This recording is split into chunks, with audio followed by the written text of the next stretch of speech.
Hello guys, welcome back to my daily blog. আমি আছি তোমাদের সাথে মেঘলা। তো আজকে উঠতে আমার বেশ দেরি হয়েছে। কাল রাতে বাবার বার্থডে সেলিব্রেট করে আমার মোটেও ঘুম আসছিল না, ঘুমোতে দেরি হয়েছে, তাই সকালবেলা উঠতেও দেরি হয়েছে। আর এখানে বাবাই যে আমার সাথে একটু মজা করছিল, আর যেখানে আমি আর দিদি আর ভাই বসে বসে একটু গল্প করছিলাম। আর এখানে রান্নার তোড়জোড় শুরু হয়ে গেছে। আমার বাবা না বরাবরই নিরামিষ খায়, আমি ছোটো থেকেই দেখি বাবা নিরামিষ খায়। তো আজকে যা যা হচ্ছে সব নিরামিষ আইটেমই হচ্ছে, আর যারা আমিষ খায় তাদের জন্য চিকেন হচ্ছে। আর এখানে আমি স্নান করে যে রেডি হয়ে নিচ্ছি। আজকে মামা মামি সবাই আসবে, ঘরোয়াভাবে বাবার জন্মদিনটা উদযাপন করা হবে। আর এখানে আমি সকাল থেকে কিছুই খাইনি, তাই এখানে খেয়ে নিচ্ছিলাম একটা পরোটা। তাই আমি এখানে একটা ভিডিও করে নিচ্ছিলাম পরোটাটা খাওয়ার সময়। পরোটাটা ছিল চিনির পরোটা। আর এখানে মা দিদা ফুল দমে কাজে লেগে গেছিলো সকাল থেকে। আমি এখানে ছোট্ট একটা ভিডিও ক্লিপও নিয়েছিলাম। মা এখানে করছিল বাবার জন্য আলুর দম। বাবা আলুর দম খেতে প্রচণ্ড ভালোবাসে, ইভেন আমারও খুব পছন্দের। আর এখানে মামা মামি আসতে শুরু করেছে, আর আমি মাঝখানে একটু ঘুমিয়েও পড়েছিলাম। ঘুম থেকে উঠে দেখি মা পনির পোলাও করেছে। এই রেসিপিটা আমি তোমাদের সাথে শেয়ার করতে চেয়েছিলাম, কিন্তু দুর্ভাগ্যবশত আমি ঘুমিয়ে পড়েছিলাম, তার জন্য রেসিপিটা তোমাদের সাথে শেয়ার করা হলো না। বাই দ্য ওয়ে, তোমরা যদি কেউ এই রেসিপিটা জানতে চাও আমাকে বলো, আমি তোমাদের সাথে শেয়ার করবো। আর এখানে বাবা 5 রকম ভাজি দিয়ে আর আলুর দম দিয়ে এই পনির পোলাওটা খাচ্ছিল, আর সেটা আমি ভিডিও করছিলাম বসে বসে। আর এখানে বাবার খাওয়ার পরপরই মা আমাদেরকেও দিয়ে দিচ্ছিল, আমরা নিয়ে নিচ্ছিলাম।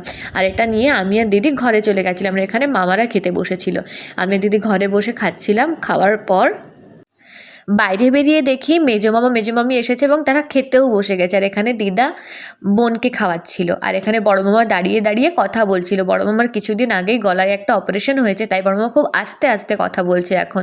আর এখানে আমি চলে এসেছি পায়েস বানাতে বাবার জন্য। জন্মদিনে বাঙালি বাড়িতে কিন্তু একটা জিনিস খুব ঐতিহ্যবাহী, সেটা হচ্ছে পায়েস। পায়েসটা কিন্তু মাস্ট বি, এটা কিন্তু জন্মদিনের একটা ঐতিহ্য আমার যা মনে হয়। তোমরাও চাইলে পায়েসে যে চালটা দেবে গোবিন্দভোগ চাল, সেটাতে আগে থেকে ঘি মাখিয়ে রাখতে পারো। এতে করে কি হয়, পায়েসের গন্ধ এবং স্বাদ দুটোই খুব সুন্দর আসে, একটা অন্যরকম লাগে খেতে। তো এখানে আমার পায়েসটা কমপ্লিট হয়ে গেছে, আমি বাবার জন্য তুলে রাখছিলাম আলাদা একটা বাটিতে। তারপর এই গরম পায়েস ভরা বাটিটা নিয়ে আমি বাইরে চলে গেলাম। আর দেখতেই পাবে আমার অবস্থাটা কি হয়েছে এই 1 ঘন্টা রান্নাঘরে থেকে। আমি ঘেমে পুরো জল হয়ে গেছি। দেন তারপর আমি ড্রেসটা চেঞ্জ করে নিলাম, হাত মুখ ধুয়ে নিলাম, ধুয়ে নিয়ে একটু ফ্রেশ হয়ে নিলাম, কারণ আমার এখনও অনেকগুলো কাজ বাকি।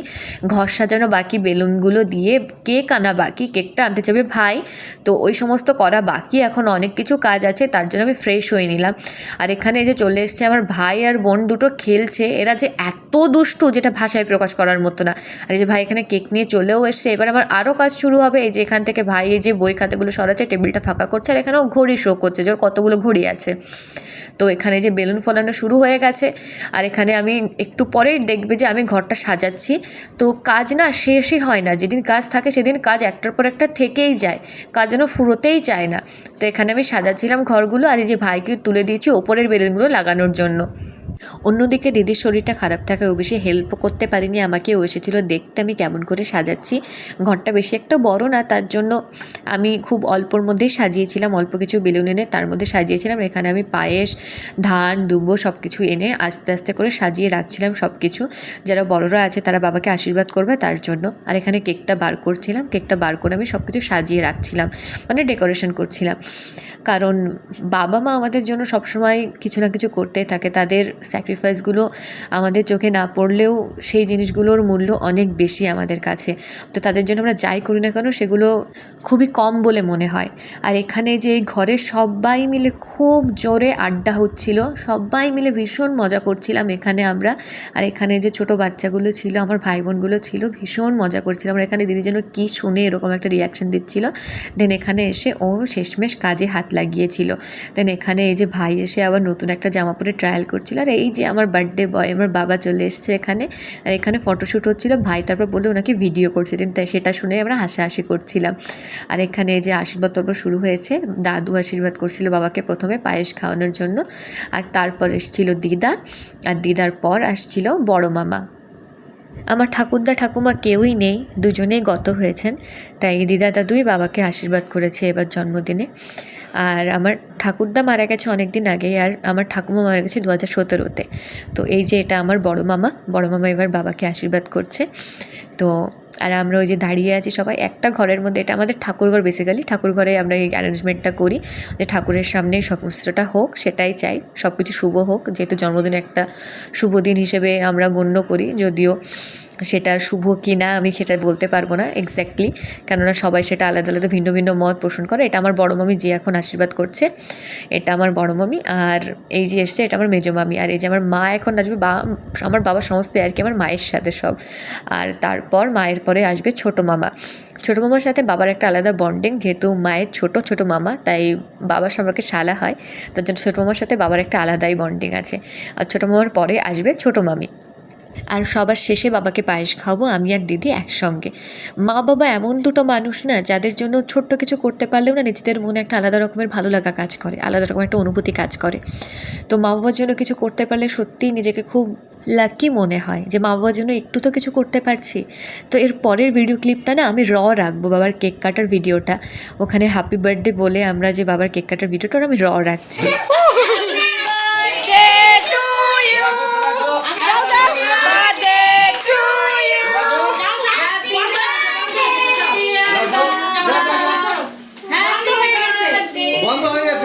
আমাদের মতো সাধারণ মানুষগুলোর জীবনের এই সাধারণ ঘটনাগুলোই আমাদের কাছেই বড্ড অসাধারণ বলে মনে হয়। এই সাধারণ জিনিসগুলোর মধ্যেই না আমরা খুব আনন্দ খুঁজে পাই।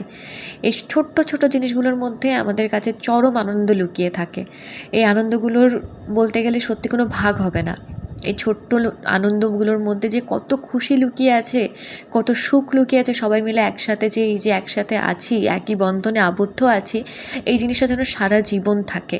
মা বাবার জন্য যেন সারা জীবন কিছু না কিছু করতে পারি, ভগবান যেন এই সামর্থ্যটুকু সবসময় দেয়, এটাই চাই। আর এই যে আমার ভাইকে দেখছেন, এ প্রচণ্ড কেক খেতে ভালোবাসে, তাই আমি একে মন ভরে কেক খাওয়াচ্ছিলাম এখানে। শুধু আমার ভাই না, তার দিদি অর্থাৎ আমি, সে আমাকে দিদি না, আমাকে বিল্লিম বলে ডাকে, আমিও কেক খেতে প্রচণ্ড ভালোবাসি। এখানে আমি খুব মনোযোগ দিয়ে কেক খাচ্ছিলাম, আর বড় মামা এসে আমাকে একটা ঘুষি মারবে, আর ভিডিওটা ওখানেই শেষ হয়ে যাবে। তো আজকের ব্লগটা এইটুকুই। ভালো থেকো, সুস্থ থেকো, টাটা।